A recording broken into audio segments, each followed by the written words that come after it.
Okay, hello, greetings and welcome. This next exercise you can do on a wooden dummy, a wall, a rock, anything that you can comfortably get your hand onto.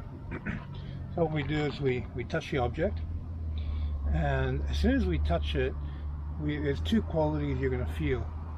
One is the projection of what you're feeling inside the wall, the wooden dummy, the object you're touching, and the reverberation of it coming back into you. So as I touch it, I feel the elasticity in my body. I feel the elasticity stretching into this rock, into this object. So we touch, and what I want to do now is sink under the object. So relax my foot, ankle, calf, knee. I make sure the two triangles of the foot are in line. My arch is hollowed, the hip drops, the tailbone centers itself, the spine stretches as the hip drops, the shoulder rolls under, and I come underneath the object. So I'm doing a big vertical circle to come underneath. I bring the other hand up, touch, and from the ground, roll under the object. Touch, roll under the object. Touch, roll under the object. Touch, roll under the object. Now I can be on top and then bring myself underneath, and I have a circular stretch in my hand to lift the object up. Touch, roll underneath. Touch, roll underneath. So this relaxing from the foot, you hollow your arch, check your ankle alignment, check your knee alignments at the center of the two triangles of the leg, check that your tailbone is dropping straight down to the ground, that you're not rolling it forward and locking your hips.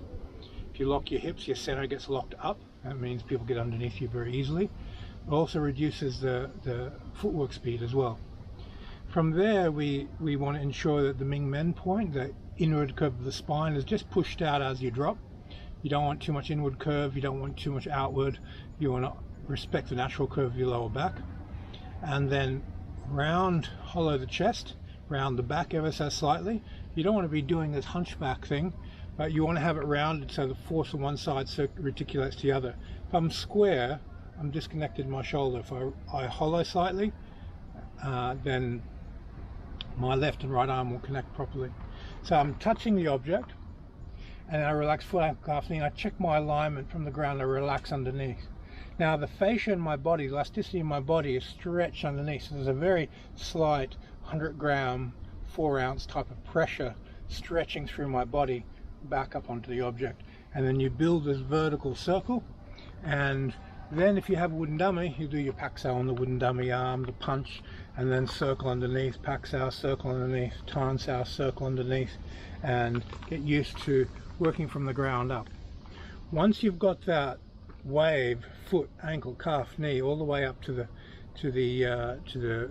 fingers, then you can start from your center of gravity, your dantian.